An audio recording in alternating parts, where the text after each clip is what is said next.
Good morning. My name is Farah. Chapter 1 Auditing.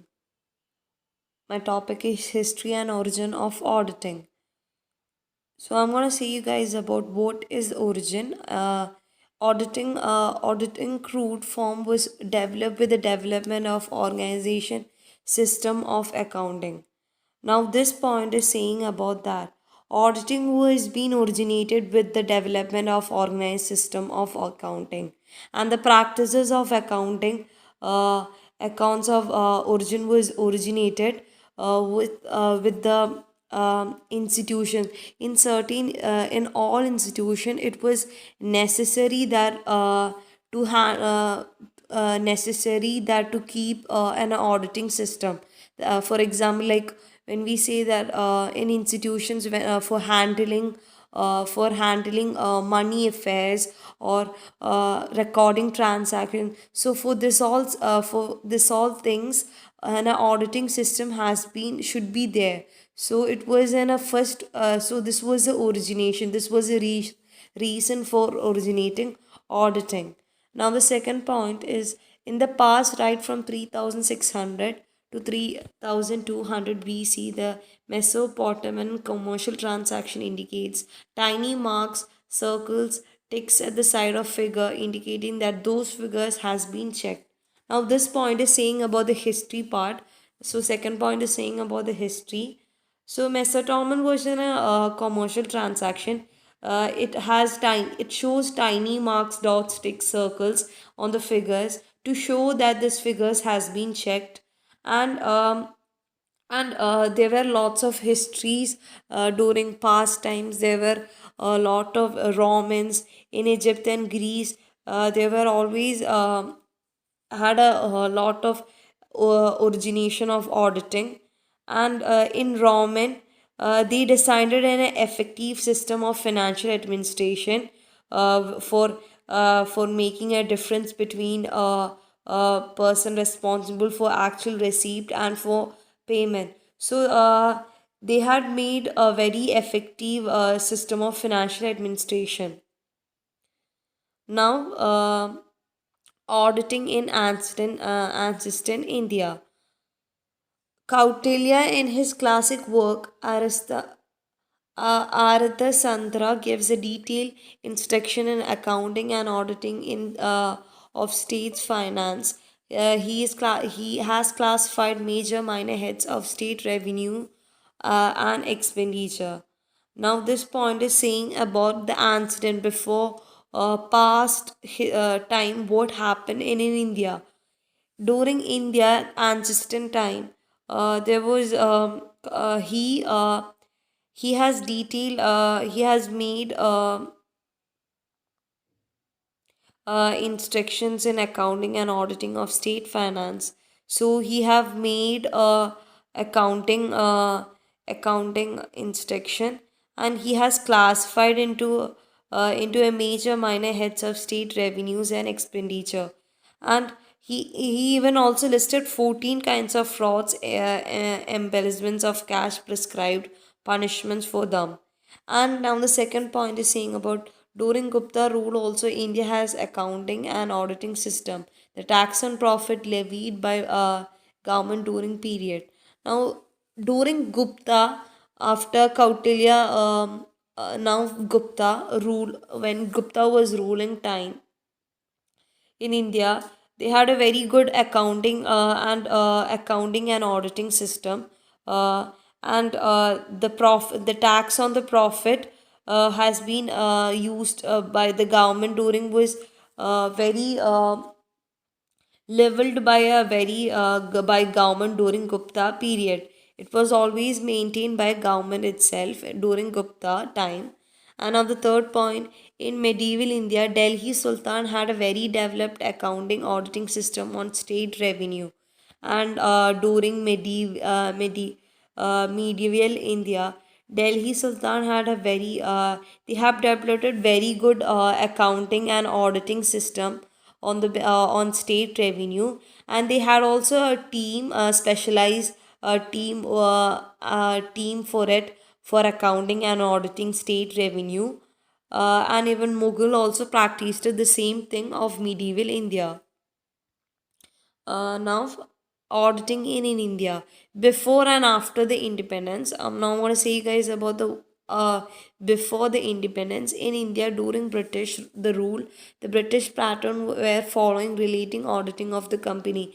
So before independence, in India every auditing patterns has been done on the British patterns. Every methods have been made done uh, patterns has been done by British. What all methods British follow in their country, the same thing follows in India. And the Companies Act in 1956 is a subsequent amendment elaborated the provisions related to the accounts and the auditing of the company. And in Companies Act 1930 made auditing of joint stock compulsory, and in 2000 under section 226 of Companies Act specify that that independent professional with request qualification is appointed. It was in it was made compulsory that all the professionals should be qualified for should be qualified for appointing as an auditor. So it was a necessity for everyone in India that they should be qualified for being they should be educated for being to be appointed as an auditor. And in section 233b of the Companies Act 1956 also provide compulsory cost audit in certain companies.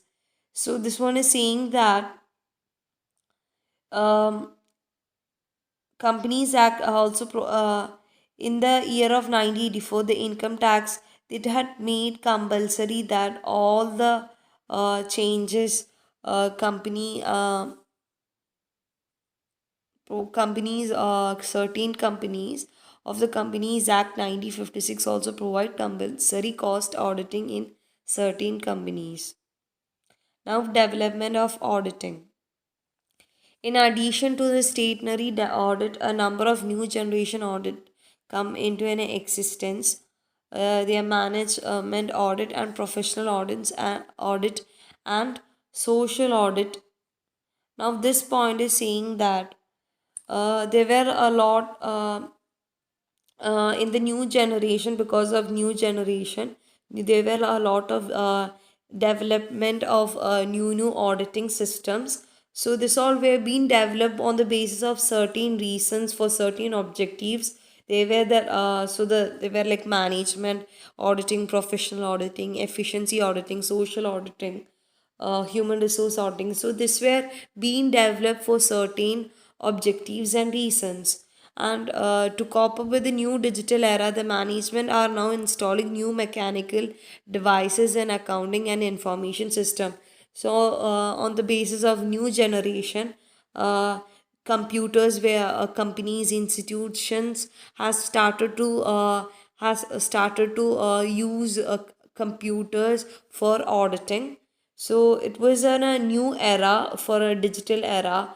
And this has created a lot of advantages to the company. It has reduced its cost and also has information updation of information, financial matters all were very updated because of this, because of computers, with the use of computers in the companies.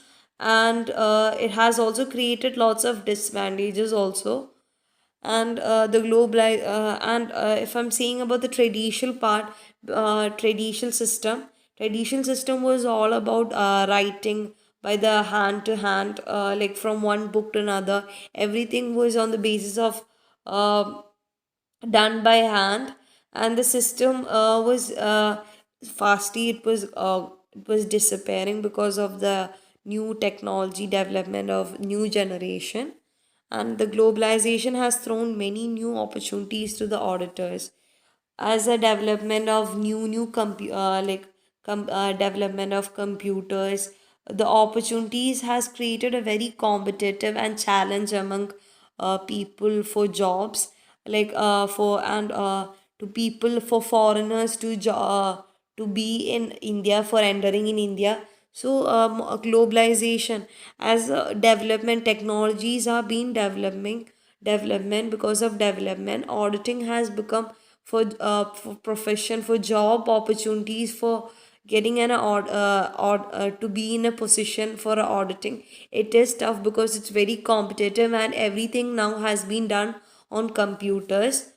So it is a very challenging for people, and now everything, the both companies are looking for forward, not only for auditing, auditors who do only auditing and taxation, but also they need people who give consultancy, give management advices about management consultancy, international transactions. So companies are looking for that kind of employees, and it had created a lot of so the new invention of computers had given a lots of new opportunities to people, and a kind of a little bit challenges to the people for auditing. That's all. Thank you.